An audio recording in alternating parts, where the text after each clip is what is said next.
March 10, 1945. 325 miles southwest of the Mariana Islands.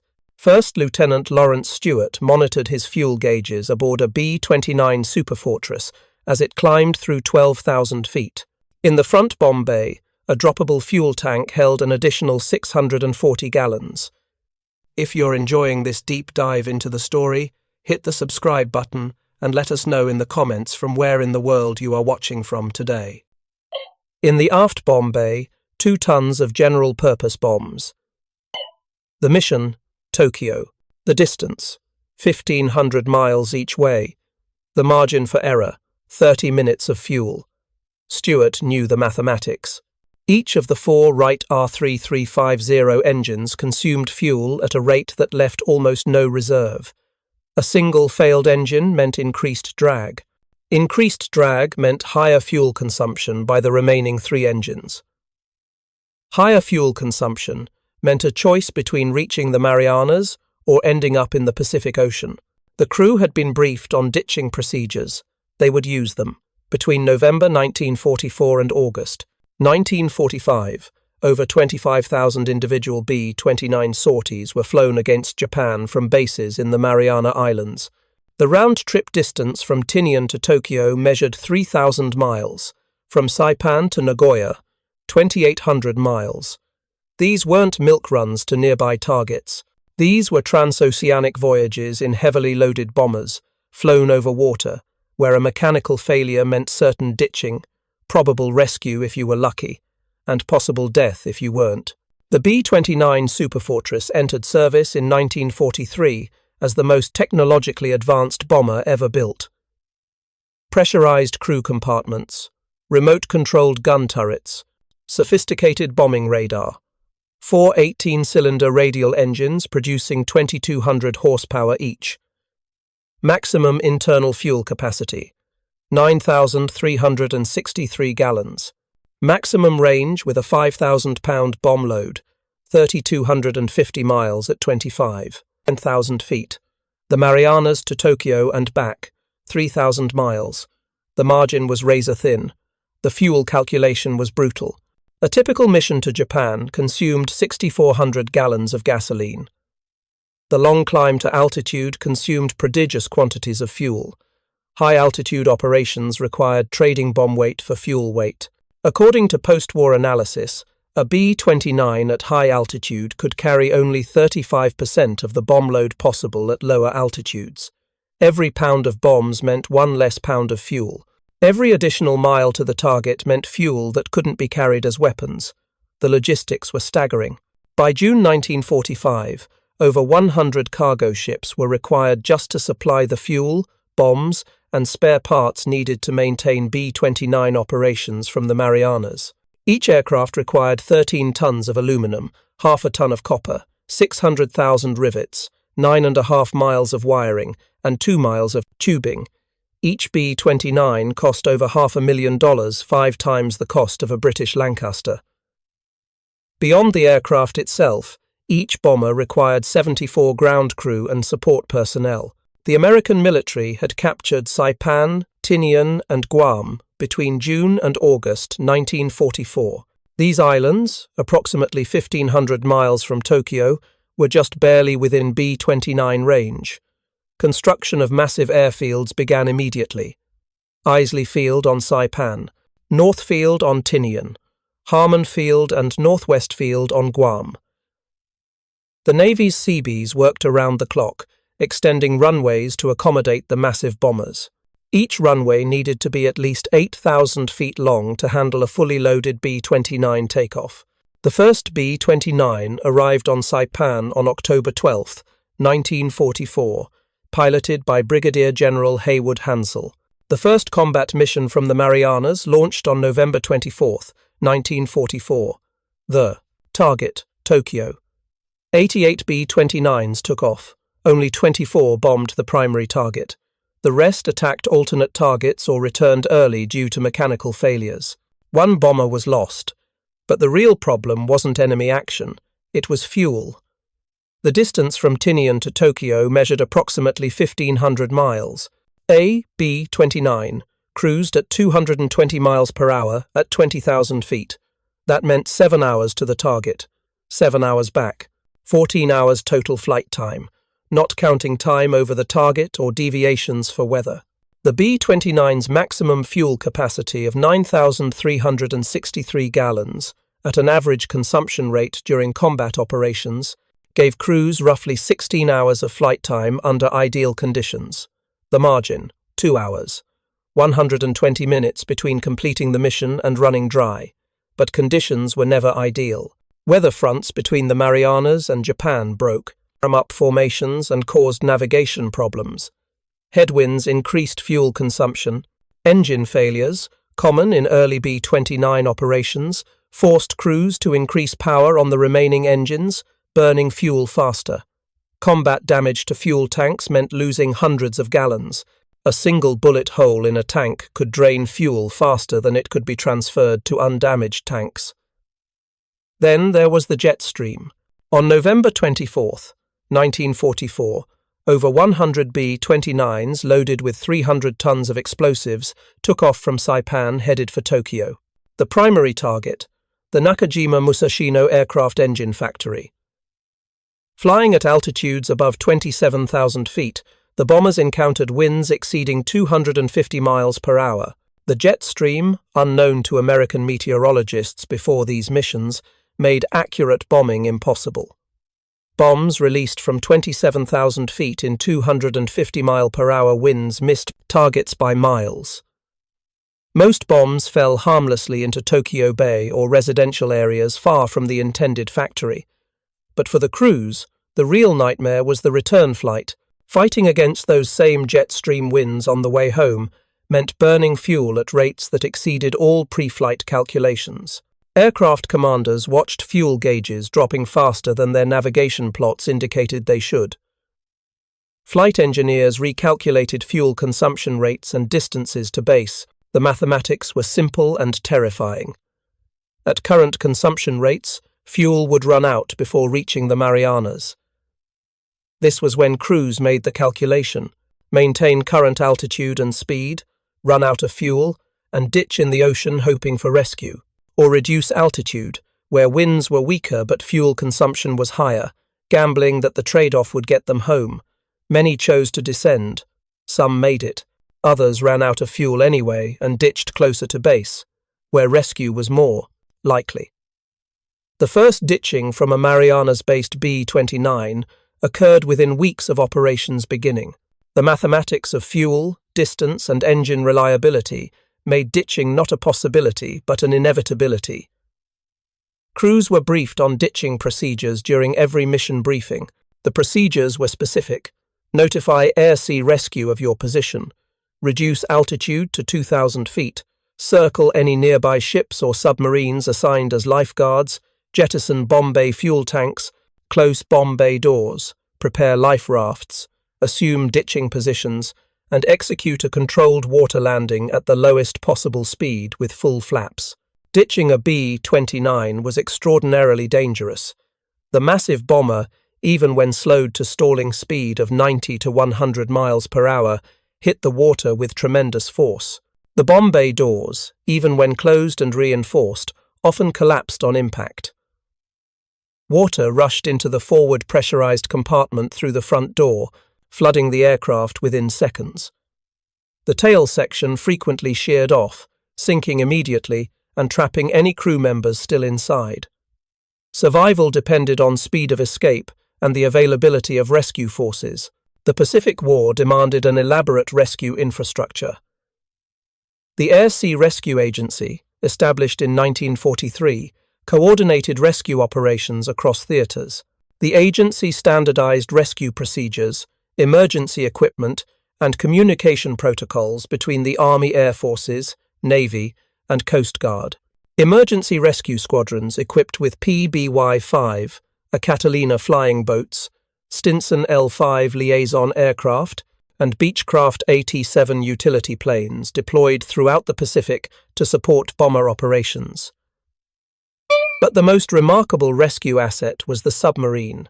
The Submarine Lifeguard League, officially formed in early 1943, assigned submarines to patrol designated areas along bomber routes.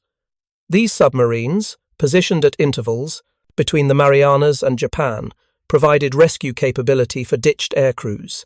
Between 1943 and August 14, 1945, 87 submarines assigned to lifeguard duty rescued 518 airmen from the Pacific.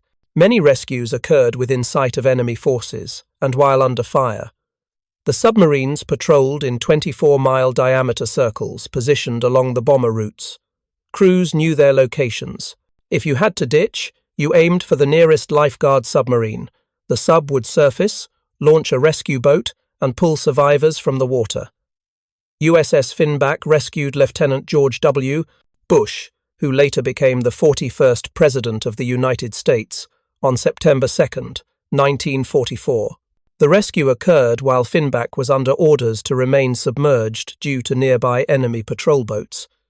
The submarine surfaced anyway, pulled Bush from his life raft, and submerged before Japanese forces arrived. But submarines, it couldn't be everywhere. The vast distances of the Pacific meant that many ditchings occurred beyond rescue range. Crews in these situations faced the reality of floating in life rafts for days or weeks, hoping that search aircraft would spot them before dehydration, exposure, or sharks ended their lives. The capture of Iwo Jima in March 1945 changed the equation. The island, located approximately halfway between the Marianas and Japan, provided an emergency landing site for damaged or fuel-starved bombers. Between March and war's end, 2,251 B-29 landings occurred on Iwo Jima, while post-war analysis revealed that over 80% of these landings were for routine refueling rather than genuine emergencies. The island's presence reduced ditching rates significantly. Air-sea rescue figures from the period indicate that 50% of crewmen who ditched at sea survived. With Iwo Jima available, survival rates increased substantially. But Iwo Jima didn't eliminate ditching. It reduced it. On January 14, 1945, B-29s returned to Nagoya through heavy fighter opposition and poor weather. 5 bombers were lost. One, commanded by Captain Leonard L. Cox, caught fire from an engine malfunction on the way to the target. Cox released the bombs early. Fragments from the bombs struck the aircraft, causing additional damage. Cox attempted to ditch the aircraft. The center section exploded just before impact with the water. The bomber crashed northwest of the Marianas, about 1/3 of the way to Iwo Jima. 4 of the 11-man crew survived. Navy ships recovered them from life rafts after 3 days adrift. The specific nature of the B-29's design created unique challenges for water landings. The aircraft measured 99 feet long with a wingspan of 141 feet. Empty weight, 74,500 pounds. Maximum takeoff. Weight, 140,000 pounds. The fuselage, while streamlined for high-altitude flight, was not designed for water impact. The bomb bay doors, spanning over 20 feet, were among the largest weak points. Even when closed, they were structurally inadequate for the forces involved in ditching. Early ditching attempts revealed these vulnerabilities catastrophically. Tests and operational experience demonstrated that bomb bay doors often collapsed upon water impact unless specifically reinforced. Once the doors failed, water rushed into the bomb bay at tremendous volume. The bomb bay connected directly to the forward pressurized compartment, meaning that door failure led to immediate flooding of the crew areas. Men trapped in their stations had seconds to escape before the compartment filled completely. The rear pressurized compartment faced different dangers. A wave of water frequently breached the front door of this compartment during ditching. The force of impact and the aircraft's forward momentum drove water through any opening with explosive force. The tail section, containing the tail gunner's position, regularly sheared off during ditching. The structural connection between the tail and the main fuselage couldn't withstand the torsional forces of water impact. When the tail separated, it sank almost immediately, carrying the tail gunner with it unless he had already evacuated his position. Modifications addressed some vulnerabilities. Bomb bay doors received reinforcement. Sealing procedures improved. Evacuation protocols emphasized immediate exit from vulnerable positions. But the fundamental problem remained. A B-29 was not designed to ditch. It was designed to fly at 30,000 feet and return to land runways. Ditching was always an emergency procedure, never a planned operation, and never without substantial risk. March 10, 1945. The date that Lieutenant Stewart and 324 other B-29 crews launched for Tokyo marked the transition to a new form of warfare. General Curtis LeMay, who had taken command of XXI Bomber Command in January, ordered a radical change in tactics. The B-29s would attack at night, at low altitude, carrying maximum loads of incendiary bombs. The gamble. Japanese night fighters and anti-aircraft defenses were weaker at low altitudes than high-altitude defenses. The trade-off. Vastly increased bomb loads because less fuel was needed for lower-altitude operations. The mathematics transformed overnight. A B-29 operating at 5,000 feet could carry 16,000 pounds of incendiaries instead of the 7,000 pounds possible at 27,000 feet. Flying at night eliminated the need for defensive formations, allowing individual aircraft to take the most fuel-efficient routes to and from targets. Lower altitudes meant less climb fuel consumption. The combination meant more bombs, more destruction, and ironically, better odds of reaching home. The night of March 9th to 10th, 325 B-29s took off from Saipan, and Tinian loaded with over 2,000 tons of incendiary bombs. They flew individually to Tokyo at altitudes between 5,000 and 7,000 feet. Over the target, they dropped nearly 250,000 incendiary bombs on a 16-square-mile area of Tokyo. The raid created a firestorm that killed an estimated 100,000 civilians and left over 1 million homeless. 16 square miles of Tokyo burned to ash. 14 B-29s were lost, some to anti-aircraft fire, others to fighters, several to mechanical failures. The loss rate, 4.3%, was significantly lower than earlier high-altitude missions. Fuel consumption was lower. More aircraft returned safely, but not all of them. The success of low-altitude incendiary raids established the pattern for the remainder of the war. Between March and August 1945, B-29s flew thousands of sorties against Japanese cities. The bombers destroyed major urban areas systematically. Tokyo, Nagoya, Osaka, Kobe, Yokohama, all burned. The loss rates remained relatively low, around 2 to 3% per mission, but with hundreds of aircraft flying each mission, losses accumulated. Throughout the campaign, mechanical failures, combat damage, and fuel shortages continued to force crews into the Pacific. The ditching procedure itself was refined through bitter experience. Early ditchings revealed structural weaknesses in the B-29. The bomb bay doors, unless reinforced, collapsed on water impact. The rear pressurized compartment frequently flooded through the front door. The tail section sheared off regularly. Modifications addressed these problems, but ditching remained extremely hazardous. Training emphasized speed and coordination. Crews practiced ditching drills repeatedly. Each crew member knew their assigned position and responsibilities. The radio operator transmitted position and status to rescue forces. The flight engineer monitored fuel and prepared for ditching. Gunners moved to assigned stations in the pressurized compartments. The navigator calculated the best ditching location based on known positions of rescue forces. The bombardier prepared to release the bomb bay fuel tank. The pilot's task was most critical. A successful ditching required touching down at the lowest possible speed, ideally 90 to 100 miles per hour, with full flaps and landing gear retracted. The aircraft had to contact the water in a slight nose-up attitude to prevent the nose from digging in. Contact had to be as level as possible to avoid cartwheeling. Too fast, and the aircraft would break apart. Too slow, and it would stall and drop nose first, guaranteeing catastrophic structural failure. Captain Bernard McCaskill's ditching on March 10, 1945, near Pagan Island demonstrated both the procedure and the risks. McCaskill's B-29, named Hopeful Devil, developed fuel transfer problems over Tokyo. By the time the bombs were released, McCaskill knew they couldn't reach Tinian. He radioed for assistance.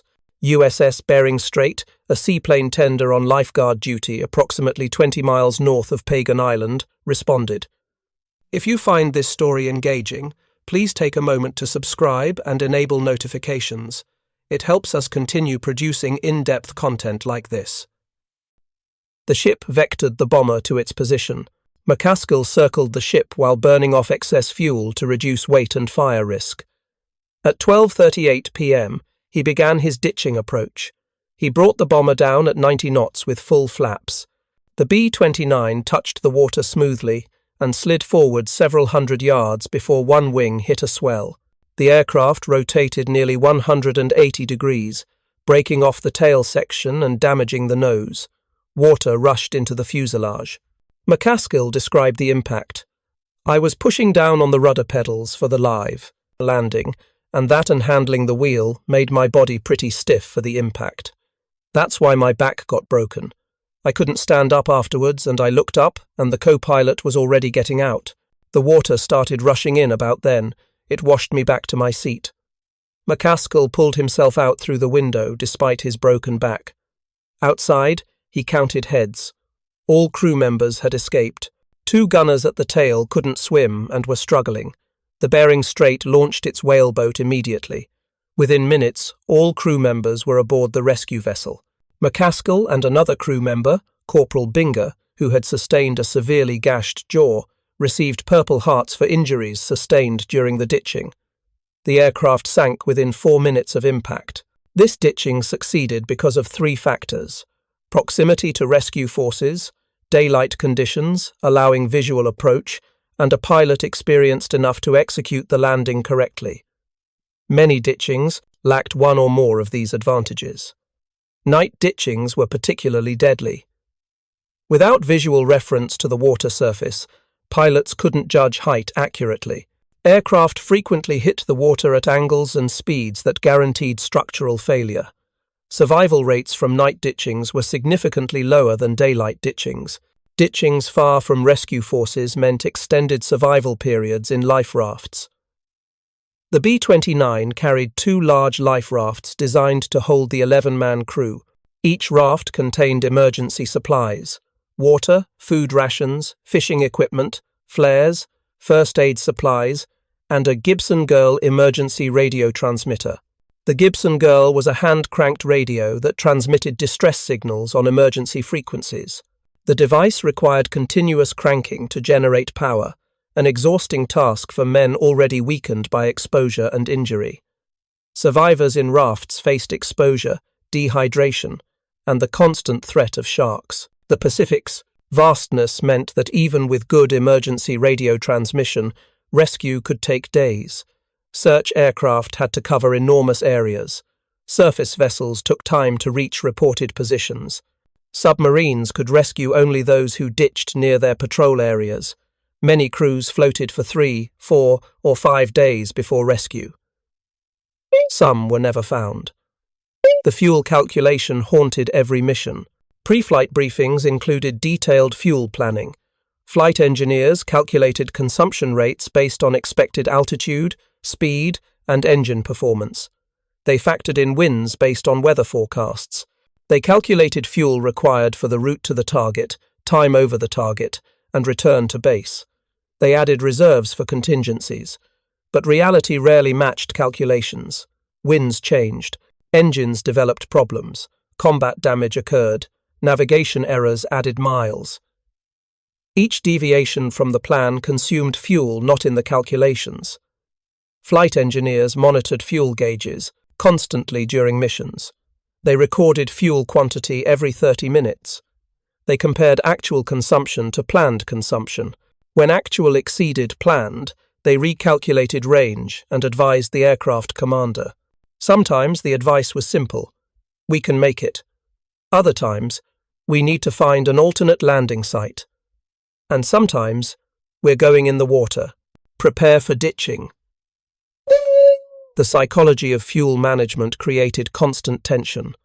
Pilots pushed to reach targets, knowing that turning back meant mission failure. Flight engineers pushed for conservative fuel reserves, knowing that optimistic calculations killed crews. The balance between mission accomplishment and crew survival defined every long-range bombing operation. Get it wrong, and men died. Get it right, and they lived to fly another mission. May 18th, 1945. Lieutenant Stewart's crew received orders for a daylight raid against the Tachikawa Army Air Arsenal, located about 20 miles from Tokyo. The briefing included 30 other crews. A droppable fuel tank was loaded into the front bomb bay. General-purpose bombs filled the aft bomb bay. The flight line checkout at midnight revealed no problems. Takeoff occurred normally. Approaching the assembly area in early morning, the formation encountered an unexpected bank of clouds at 12,000 feet. As the formation climbed through the clouds heading for the initial point, Stewart's aircraft developed engine trouble. The No. 3 engine began running rough. Oil pressure fluctuated. The engine was losing power. The aircraft commander, Rocky, faced the calculation. Continue to the target on 3 engines, or abort and return to base. Continuing meant burning more fuel on the remaining 3 engines to maintain formation speed and altitude. Aborting meant wasting the mission, but preserving the aircraft and crew. Rocky chose to continue. Over the target, the clouds prevented visual bombing. The bombs were dropped using radar. Immediately after release, Rocky banked toward the Marianas. The No. 3 engine continued to deteriorate. Oil dripped from the trailing edge of the right wing. The engine couldn't be shut down completely because the propeller wouldn't feather. It continued windmilling, creating drag and consuming oil. Stewart calculated fuel consumption versus distance remaining. The numbers were close, very close. If the engine continued running without catastrophic failure, they might make Tinian. If the engine seized or caught fire, they would have to divert to Iwo Jima. If they couldn't reach Iwo Jima, they would ditch.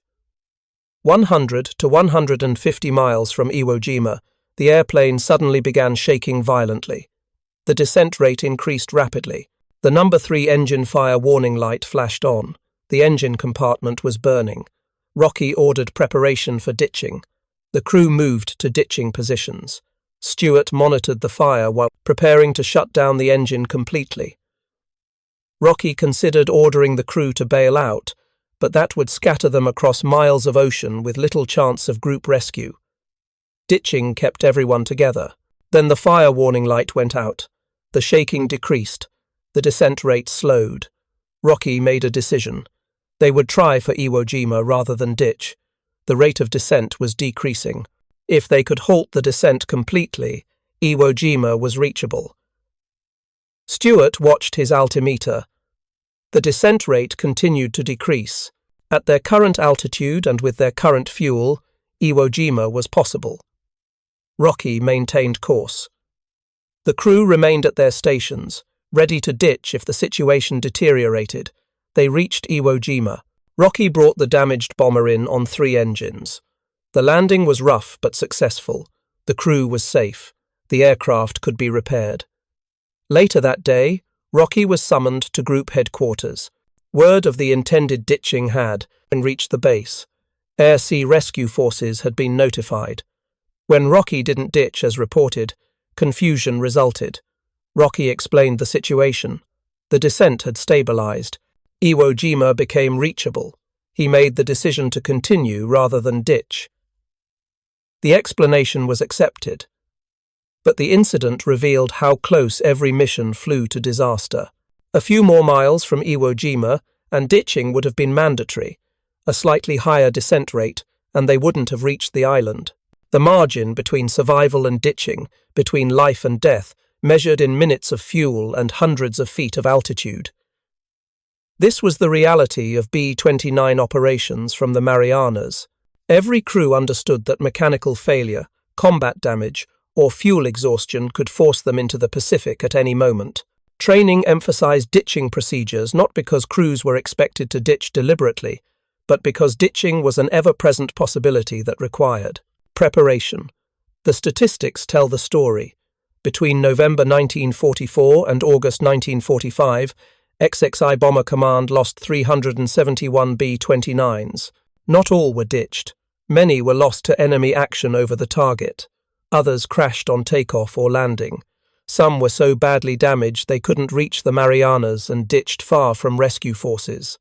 The exact number of successful ditchings with crew rescue isn't recorded comprehensively, but documented accounts confirm dozens of ditchings where most or all crew members survived. The B-29 ditching near Pagan Island was captured on film by USS Bering Strait. The footage shows the bomber approaching at low altitude. The aircraft appears stable as it descends toward the water. The moment of contact creates an enormous spray. The bomber slides forward, then suddenly rotates as one wing catches a wave. The tail section separates. The aircraft begins sinking immediately. Small figures crew members appear in the water. The ship's boat races toward them. Within minutes, all crew members are visible being pulled aboard the rescue boat. This film became training material. Crews watched it during ditching instruction. The footage demonstrated proper approach, the violence of impact, the rapid sinking, and the necessity of immediate evacuation. It also demonstrated the effectiveness of having rescue forces nearby. Without USS Bering Strait positioned near the ditching point, survival rates would have been substantially lower. The presence of rescue forces represented a massive investment in crew survival. The Air Sea Rescue Agency coordinated resources across the Pacific. Emergency rescue squadrons maintained constant readiness. PBY Catalinas flew search patterns along bomber routes. Surface vessels patrolled assigned areas. Submarines took stations, knowing they might not see action for weeks, but remained ready to surface and rescue ditched crews at any moment. The coordination was remarkable. When a B-29 transmitted a distress call, multiple rescue assets responded. The nearest submarine would surface and head toward the reported position. PBY aircraft would launch to provide air cover and help locate survivors. Surface vessels would alter course.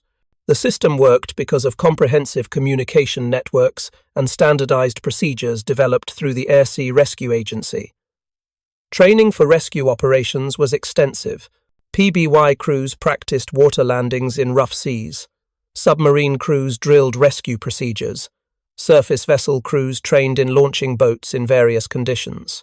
Medical personnel prepared to treat injuries common in ditchings: broken bones from impact, lacerations from metal fragments, hypothermia from water exposure, and burns from engine fires. The investment in rescue capability reflected a larger strategic reality. Trained B-29 crews were irreplaceable assets. Training a complete B-29 crew required months. Pilots needed extensive multi-engine experience. Flight engineers required detailed knowledge of the complex aircraft systems. Navigators needed celestial navigation expertise for over-water operations. Bombardiers trained on sophisticated radar bombing equipment. Gunners learned remote turret operation. Radio operators mastered communication procedures. Losing a crew to ditching when rescue was possible meant losing thousands of hours of training and operational experience. This calculation drove rescue doctrine. The investment in submarines, aircraft, ships, and personnel dedicated solely to rescue operations was substantial, but it was less than the cost of replacing trained crews. A rescued crew could return to operations after medical clearance. A lost crew had to be completely replaced, delaying operational effectiveness and reducing the overall bombing capability. The doctrine also served morale. Crews who knew extensive rescue forces were positioned along their route, flew with greater confidence. They understood that ditching, while dangerous, didn't mean certain death. Rescue was probable if they followed procedures and ditched near rescue forces. This knowledge reduced the psychological burden of flying 15-hour missions over thousands of miles of ocean. January 9, 1945. The mission to Musashino cost 6 B-29s. 5 days later, Nagoya cost 5 more. The losses weren't primarily from enemy action. Most resulted from engine failures, fuel exhaustion, or weather-related crashes. The B-29, while technologically advanced, suffered from reliability problems throughout its operational life. The Wright R-three 350 engines were particularly problematic. Engine fires during takeoff and climb were common. Overheating plagued operations. Cylinder failures occurred regularly. Oil consumption exceeded design specifications. Maintenance crews worked constantly to keep engines operational. Despite their efforts, engine-related aborts and failures remained high throughout 1945. General Hansel, commanding XXI Bomber Command in late 1944 and early 1945, ordered a weight reduction program to address the high abort rate. One fuel tank was removed from each aircraft. Some 50 caliber machine gun ammunition was deleted. Over 6,000 pounds of weight was eliminated. The changes improved climb performance and reduced engine stress during takeoff, the most critical phase when engines were most likely to fail. The abort rate, which had exceeded 23% in January 1945, decreased following the weight reduction program, but mechanical failures continued. Crews accepted that some missions would require turning back due to problems. The question was whether problems developed early enough to abort, or late enough that continuing to the target and hoping to reach home was the only option. General Curtis LeMay arrived on January 20th, 1945, to replace Hansel. LeMay analyzed the situation and made radical changes. The shift to low-altitude night incendiary attacks reduced engine stress and fuel consumption. Removing defensive armament from B-29Bs further reduced weight. Centralizing maintenance under his headquarters improved reliability, but the fundamental problem operations at the extreme edge of the B-29's range remained unchanged. The night of May 23rd to 24th, 1945, 520 B-29s attacked Tokyo in the largest single raid of the war. The target area measured approximately 22 square miles. The bombers dropped over 4,000 tons of incendiaries. The fires consumed 17 square miles of Tokyo. 17 B-29s were lost. Most losses occurred over the target from anti-aircraft fire and fighters, but several bombers, damaged over the target or suffering mechanical failures, ditched on the return flight. The scale of operations by mid-1945 was enormous. Individual raids regularly involved over 300 bombers. The logistics of launching these raids, providing fuel for each aircraft, loading thousands of tons of bombs, conducting pre-flight inspections, and coordinating timing and routes represented a massive organizational achievement. Each raid consumed enormous quantities of fuel. 300 aircraft, each carrying 6,400 gallons, meant over 1,900,000 gallons of aviation gasoline per mission. Multiple missions per week meant several million gallons consumed weekly. The cargo ships supplying the Marianas delivered fuel constantly. Tank farms on Saipan, Tinian, and Guam held millions of gallons in reserve, but the supply chain was stressed continually. The bomb supply chain was equally strained. Incendiary bombs arrived in massive quantities. Each M69 incendiary cluster contained 48 individual bomblets. A single B-29 could carry up to 40 clusters, meaning nearly 2,000 individual incendiary bomblets per aircraft. A raid of 300 aircraft delivered nearly 600,000 individual incendiaries. The assembly, transport, loading, and fusing of these weapons required thousands of personnel working around the clock. But through all the complexity of operations, the fuel calculation remained central to every mission. Pre-flight briefings emphasized fuel management. Flight engineers recalculated consumption rates during flight. Aircraft commanders monitored gauges constantly. The return to base, after 12 to 15 hours of flying, brought relief only when wheels touched runway and engines shut down with fuel still in the tanks. The missions continued through July and into August 1945. By August, Japanese air defenses were nearly non-existent. Fighter opposition had virtually ceased. Anti-aircraft fire was sporadic and ineffective. The primary danger facing crews was no longer enemy action but mechanical failure and weather. August 6, 1945. The B-29 Enola Gay, a specially modified silverplate variant, took off from Tinian at 2:45 a.m. The aircraft carried a single atomic bomb. At 8:15 a.m., the bomb was released over Hiroshima. The explosion destroyed 4 square miles of the city and killed an estimated 70,000 people immediately. August 9, 1945. Another silverplate B-29 boxcar took off from Tinian carrying a second atomic bomb. Weather forced diversion from the primary target to the secondary target, Nagasaki. The bomb was released at 11:02 a.m. The explosion killed an estimated 40,000 people immediately. The atomic bombings demonstrated the B-29's ultimate capability, delivering weapons of unprecedented destructive power across vast distances. But they also represented missions flown with the same fuel constraints, the same risks of mechanical failure, and the same possibility of ditching that haunted every B-29 mission. Both aircraft completed their missions successfully and returned to base. But both missions included contingency planning for ditching if problems developed. August 15, 1945. Japan announced its surrender. B-29 operations against Japan ceased. The war was over. But the statistics told the story of what those operations had cost. 371 B-29s lost during the Marianas campaign. 2,148 B-29 crewmen killed in combat during the entire war in all theatres.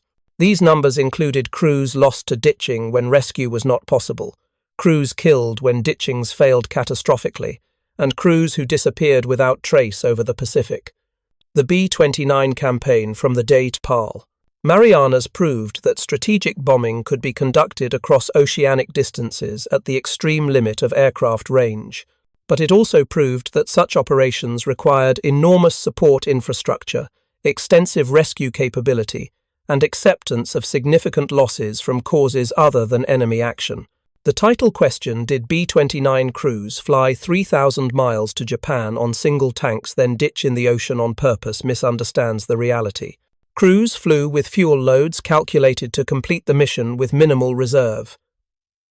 They didn't fly on single tanks. They flew with every available fuel tank filled to capacity. They didn't ditch on purpose. They ditched when mechanical failure, combat damage, or fuel exhaustion left no alternative. But the underlying truth the question points toward is more remarkable than the exaggeration.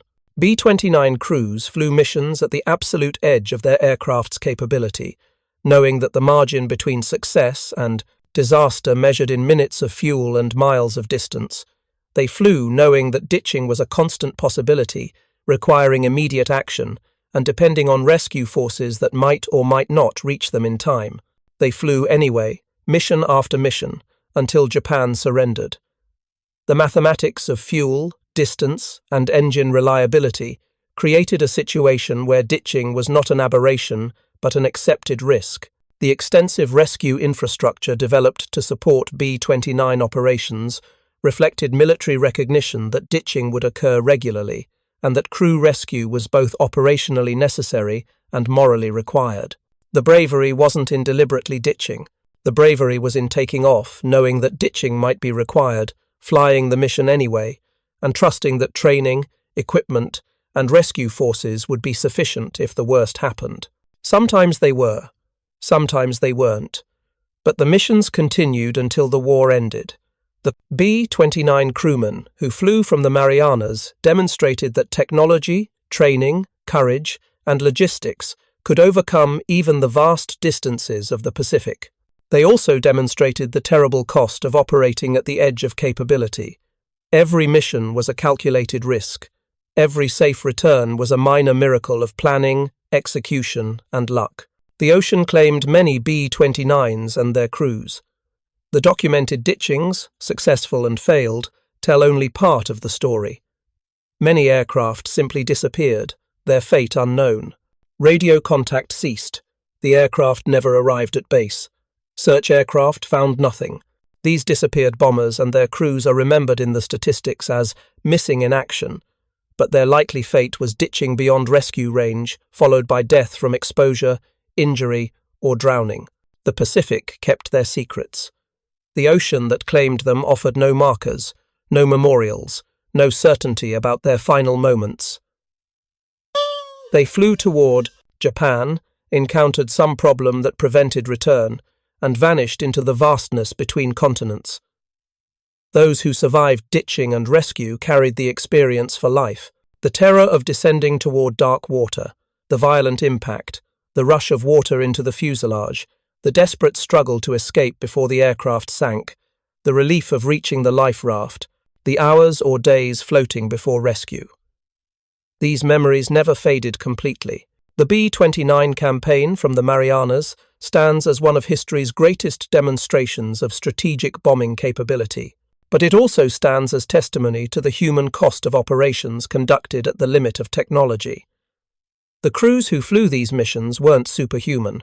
They were young men, most in their early 20s, trained extensively, but facing dangers that training could only partially prepare them for. They flew because they were ordered to fly. They continued flying because their fellow crew members depended on them. They completed missions because the alternative was abandoning the mission and their comrades. This simple reality that ordinary people can accomplish extraordinary things when circumstance demands defined the B-29 campaign. The truth about B-29 operations from the Marianas is both simpler and more complex than the exaggerated title suggests. Simpler because the operations followed logical principles: maximum fuel, calculated routes, prepared rescue forces, and trained crews executing well-defined procedures. More complex because the reality involved countless individual decisions made under stress, with incomplete information, and with lives depending on correct choices. Did B-29 crews deliberately ditch on purpose? No, but they flew missions knowing ditching was possible, prepared for ditching when it became necessary, and executed ditching procedures when no alternative existed. That reality that rational men flew into danger prepared to act when disaster struck is more remarkable than any exaggeration. Thank you for watching. For more detailed historical breakdowns, check out the other videos on your screen now, and don't forget to subscribe.